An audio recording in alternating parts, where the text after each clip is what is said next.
Bismillahirrahmanirrahim. Assalamualaikum warahmatullahi wabarakatuh. Alhamdulillahirabbil alamin wassalatu wassalamu ala nabiyyina Muhammadin wa ala alihi wa ashabihi ajmain. Amma ba'd. Santri kelas Munada yang semoga Allah Ta'ala muliakan, kita lanjutkan kembali pelajaran tentang isim-isim mansub atau mansubatul asma. Kita sudah sampai kepada mansubatul asma yang ke-6 yang disebut dengan al-hal, yaitu hal. Apa yang dimaksud dengan hal? Di sini mu'alif memberikan penjelasan. Al-halu, hal adalah ismun, suatu isim yudkaru yang disebutkan libayani hayatil fa'ili awil maf'uli bihi, untuk menjelaskan hayati, keadaan al-fa'il dari fa'il atau maf'ul bih. Jadi hal adalah isim yang disebutkan untuk menjelaskan keadaan atau kondisi dari fa'il atau maf'ul bih. Kapan? Hina husulil fi'li, ketika terjadinya fi'il, yaitu ketika dikerjakannya suatu pekerjaan. Bagaimana keadaannya? Nah, ini dijelaskan oleh hal. Contoh, Ja'a Muhammadun rakiban. Ja'a fi'il madi, Muhammadun ini fa'ilnya. Kita artikan, Muhammad datang. Baru setelah itu dimunculkan sesuatu isim mansub yang disebut dengan hal untuk menjelaskan tentang bagaimana Muhammad itu datangnya. Di sini ada penjelasannya, rakiban, dengan berkendara atau dalam keadaan berkendara. Muhammad datang dalam keadaan berkendara. Seperti itu ya. Jadi rakiban ini adalah hal. Contoh berikutnya, sholla ini fi'il madi, aliyun ini fa'ilnya, jalisan ini adalah halnya. Kalau kita artikan, Ali sholat dalam keadaan duduk. Jadi ini menunjukkan atau menjelaskan tentang bagaimana Ali melakukan sholat tersebut. Contoh yang lain, akalal waladu qa'iman. Qa'iman adalah hal. Jadi kita artikan, anak itu makan dalam keadaan berdiri. Seperti itu. Jadi hal menjelaskan tentang bagaimana keadaan fa'il ketika melakukan suatu pekerjaan. Tadi Muhammad, bagaimana Muhammad datangnya? Dalam keadaan berkendara. Bagaimana Ali sholatnya? Dalam keadaan duduk. Bagaimana anak tersebut atau anak kecil itu makan? Dalam keadaan berdiri. Itulah yang disebut dengan hal. Rakiban, jalisan, qa'iman adalah hal. Karena dia hal, dia merupakan isim mansub. Oleh karena itu, semuanya berharokat fathah sebagai alamat nasab dari isim-isim mansub tersebut. Ada penjelasan lanjutan. Wa alamatuhu, dan tanda-tanda atau alamat-alamat dari hal, an yasluha, hendaknya diraih, wuku'uhu, letaknya, dengan menggunakan jawaban dari likaifa, dari bagaimana. Jadi kalau kita ingin tahu halnya yang mana, maka kita gunakan saja pertanyaan bagaimana. Bagaimana Muhammad datang? Jawabannya adalah rakiban. Bagaimana anak itu makan? Jawabannya adalah qa'iman. Jadi kita bisa mendapati, kita bisa menemukan suatu kalimat itu termasuk hal, bisa gunakan dengan pertanyaan bagaimana. Jadi hal itu sebagai jawaban dari pertanyaan kaifa. Kemudian wasartul hal, dan syarat dari hal, an yakuna, hendaklah dia nakirotan, dalam bentuk nakiroh. Nakiroh itu apa? Ya, nakiroh itu berarti dalam bentuk umum. Tidak ada tanda-tanda ma'rifat di sana. Tanda ma'rifat sudah dijelaskannya, silakan nanti dilihat lagi video sebelumnya ya. Ada isim-isim yang termasuk kepada isim ma'rifat. Untuk hal ini dia termasuk kepada isim yang nakiroh. Kemudian wa an yakuna sahibuhu, dan hendaklah sahibuhunya, yaitu sahibul halnya, dalam keadaan ma'rifat. Jadi jika halnya dalam keadaan nakiroh, sahibul halnya dalam keadaan ma'rifat. Kita ulangi lagi kepada contoh yang sebelumnya. Mana halnya di sini di kalimat Ja'a Muhammadun rakiban? Halnya adalah rakiban dalam keadaan nakiroh. Di antara tanda nakiroh adalah dia berharokat tanwin akhirnya. Kemudian mana sohibul halnya? Sohibul hal itu adalah kalau tidak fa'il, maf'ul. Sebagaimana tadi definisinya, menjelaskan keadaan fa'il dan maf'ul. Jadi sohibul hal itu adalah yang dijelaskan tentangnya. Di sini sohibul halnya adalah Muhammadun. Kalau kalimat ini jumlah yang selanjutnya, halnya adalah jalisan, sohibul halnya adalah aliyun. Jalisan ini nakiroh, aliyun ma'rifat. Kenapa ma'rifat? Karena nama seseorang itu adalah isim ma'rifat ya. Ada ismun karimun, ada panggilan, ada juga kunyah. Itu bisa jadi isim ma'rifat. Kemudian di jumlah berikutnya, akalal waladu qa'iman, qa'iman adalah halnya. Sohibul halnya al-waladu dalam keadaan ma'rifat. Tanda ma'rifatnya adalah dengan adanya alif lam. Itulah yang dimaksud dengan wasartul hali an yakuna nakiratan wa an yakuna sahibuhu ma'rifatan. Semoga dengan penjelasan tentang definisi, tentang contoh-contohnya, tentang bagaimana cara kita menemukan sebuah hal, dan bagaimana kita mengetahui tentang syarat dari hal dan sahibul halnya, ini bisa memberikan gambaran tambahan wawasan kepada antum semua ya. Kita akan lanjutkan materinya. Hal terbagi menjadi dua, berdasarkan dia terbentuk dari satu kalimat saja atau lebih dari satu kalimat. Yaitu pembagiannya yang pertama mufrodatan.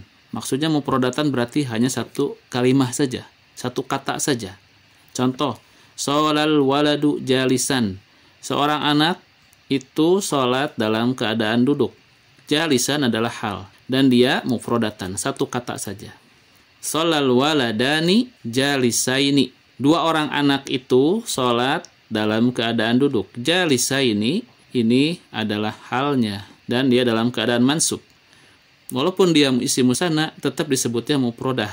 Kenapa? Karena terbentuknya dari satu kata saja. Alamat nasab untuk isim musanna adalah al-ya. Kemudian sholal auladu jalisina. Aulad ini jamak. Walaupun kalimahnya mufrad, musanna atau jamak, ini tetap disebut dengan hal mufrodah. Karena hanya satu kata saja, satu kalimat saja.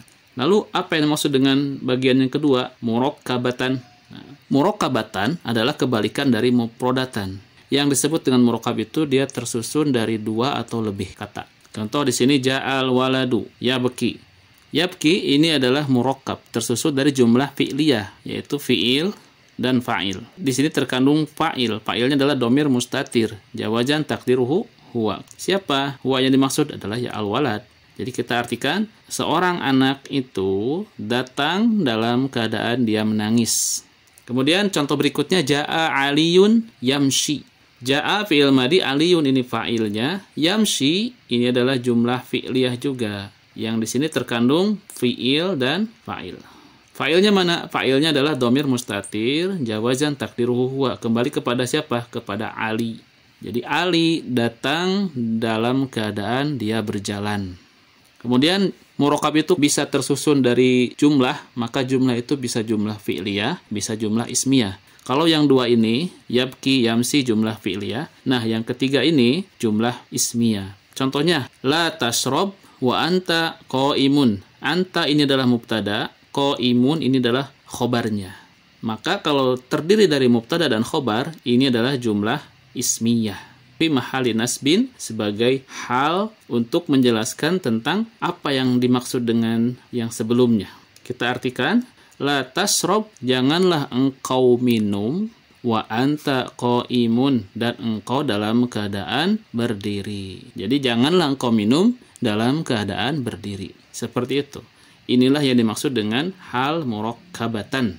Jadi kalau mufrad terdiri dari satu kata, baik itu katanya jenisnya isim mufrad, isim musanna, isim jamak, tetap kalau dia satu kata saja, satu kalimat saja, maka maksudnya kepada mufradatan. Adapun murakkabatan, dia terdiri dari beberapa kalimat, beberapa kata. Bisa jumlah fi'liyah, fi'il dan fa'il, bisa jumlah ismiyah, mubtada, khobar. Demikian ya. Kita lanjut kepada qaidah. Yang pertama, kullu jumlatin, setiap jumlah. Jumlah itu fi'il fa'il atau mubtada khobar. Jumlah ismiyah atau jumlah fi'liyah. Setiap jumlah waqa'at yang dia terletak ba'dan nakirah, setelah isim nakirah, fahiya sifah. Maka jumlah tersebut menjadi sifat bagi isim sebelumnya. Contohnya, au waladin solihin. Waladin ini adalah isim nakirah. Solihin ini adalah na'at bagi waladin. Karena na'at itu mengikuti kepada man'utnya, jika man'utnya nakirah, maka na'atnya pun nakirah. Inilah yang dimaksud dengan isim nakirah. Setelahnya muncul jumlah yada'u, ini jumlah fi'liyah, terdiri dari fi'il dan fa'il. Jika ada jumlah terletak setelah isim nakirah, yaitu waladin, maka jumlah ini menjadi sifat bagi walad ini. Kalau kita artikan, atau anak soleh yang mendoakan, ya, nyahnya kembali kepada orang tuanya. Au waladin solihin yada'u lahu. Jadi anak soleh yang mendoakan. Jadi kita artikannya dengan yang. Kenapa? Karena yada'u ini, jumlah yada'u ini adalah sifat bagi walad. Kalau kita artikan sifat, maka kita artikan dengan kata yang. Contoh waladin solihin, anak yang soleh. Kemudian muncul lagi yada'u, yang mendoakan baginya. Seperti itu ya. Jadi dia sifat untuk walad. Yang kedua, kullu jumlatin, setiap jumlah fi'liyah atau ismiyah, waqa'at, yang terletak ba'dal ma'rifati, setelah isim ma'rifat, fahiya halun, maka ini adalah hal. Contoh, ja'al waladu. Nah, al waladu ini isim ma'rifat. Ada alif lam di sini.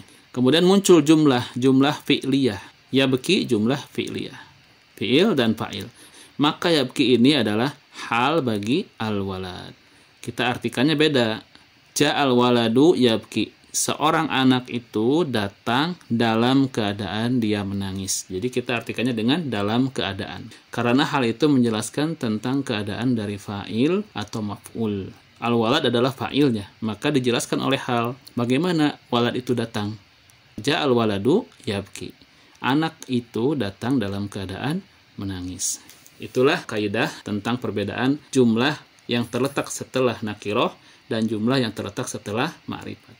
Jika jumlahnya terletak setelah isim nakiroh, maka dia menjadi sifat bagi isim nakiroh tersebut. Adapun jika jumlahnya terletak setelah isim ma'rifat, maka jumlah tersebut menjadi hal bagi isim ma'rifat sebelumnya. Kita lanjutkan kepada ketentuan-ketentuan. Yang pertama, pada umumnya hal dibentuk dari isim fa'il atau isim maf'ul. Antum yang belajar ilmu shorof pasti sudah tahu isim fa'il itu yang mana, isim maf'ul yang mana. Isim fa'il itu kalau di dalam sulasi mujarrad ada yang disebut dengan fa'ilun, ada juga yang disebut dengan fa'ilun.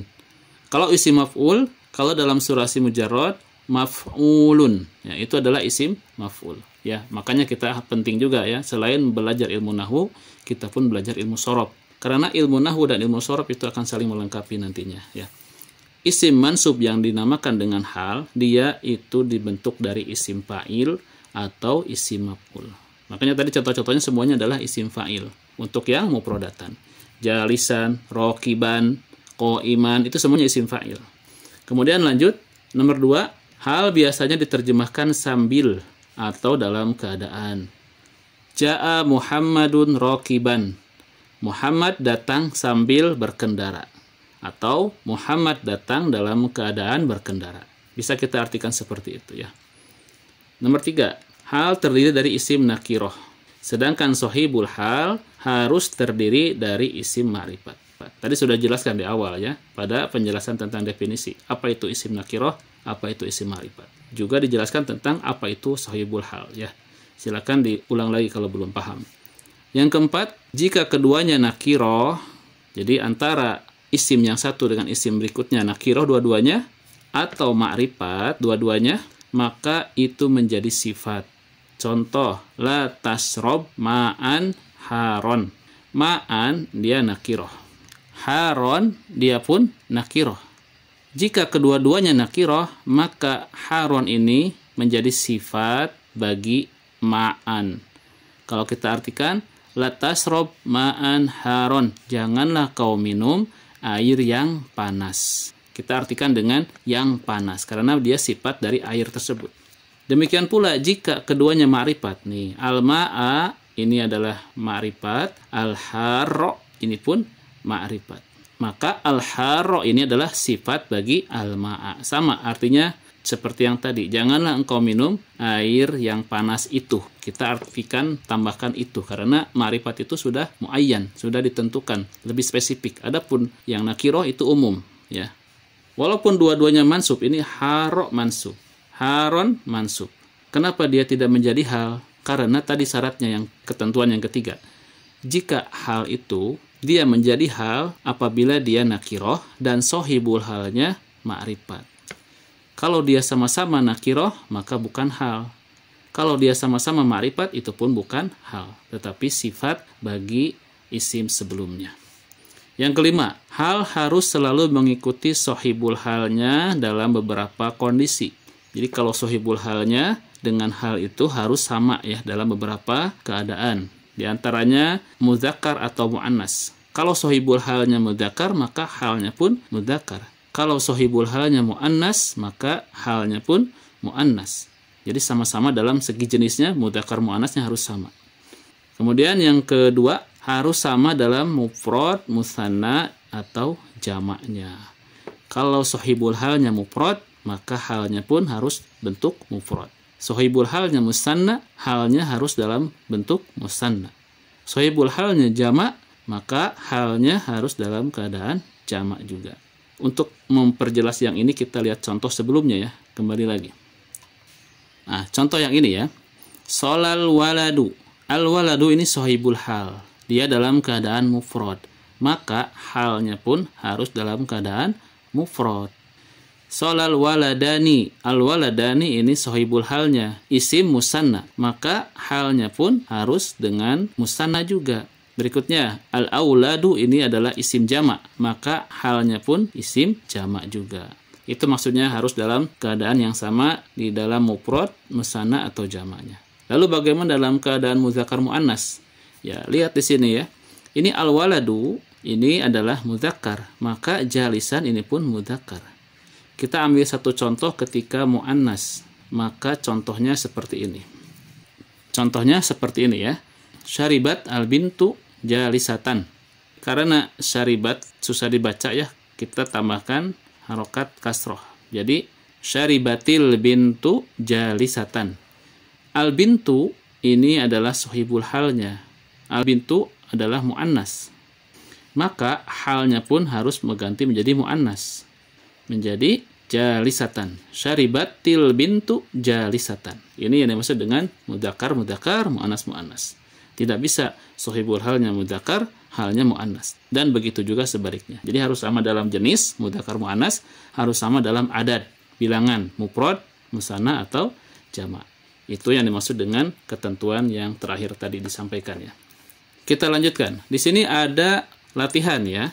Terjemahkan ke dalam bahasa Arab. Ada 5 kalimat, 5 jumlah. Nurhayati minum sambil duduk. Lutfi minum sambil duduk. 2 anak laki-laki itu minum sambil duduk. 2 anak perempuan itu minum sambil duduk. Anak laki-laki itu minum sambil duduk. Silakan terjemahkan ke dalam bahasa Arab dengan memasukkan isim yang menjadi hal di dalam jumlah tersebut ya. Untuk menemukan apa ini bahasa Arabnya, silakan antum semua lihat ke kamus ya, boleh lihat ke kamus. Kemudian lihat ini, ana berikan garis bawah pada itu, ini maksudnya berarti dia ma'rifat. Karena apa? Sohibul hal itu harus ma'rifat. Maka bagaimana cara mema'rifatkan isim ini, 2 anak laki-laki, seperti apa? Silakan antum coba kerjakan dulu ya. Nanti kalau ada kesalahan kita sama-sama bahas di liko. Taib, itu saja tugasnya ya. Silakan antum kerjakan. Di liko nanti akan ana tanyakan jawabannya. Antum silakan tinggal lihat jawabannya sudah dikerjakan sebelumnya. Semoga Allah berikan kemudahan. Dan jika ada yang belum jelas silakan disimpan atau disiapkan pertanyaannya. Nanti di liko silakan disampaikan. Insya Allah akan ana jelaskan sebagaimana yang ana ketahui. Demikian kita tutup materi pada kesempatan hari ini dengan subhanakallahumma wa bihamdika asyhadu an la ilaha illa anta astaghfiruka wa atubu ilaik. Akhirul kalam wabillahi taufiq wal hidayah. Wassalamualaikum warahmatullahi wabarakatuh.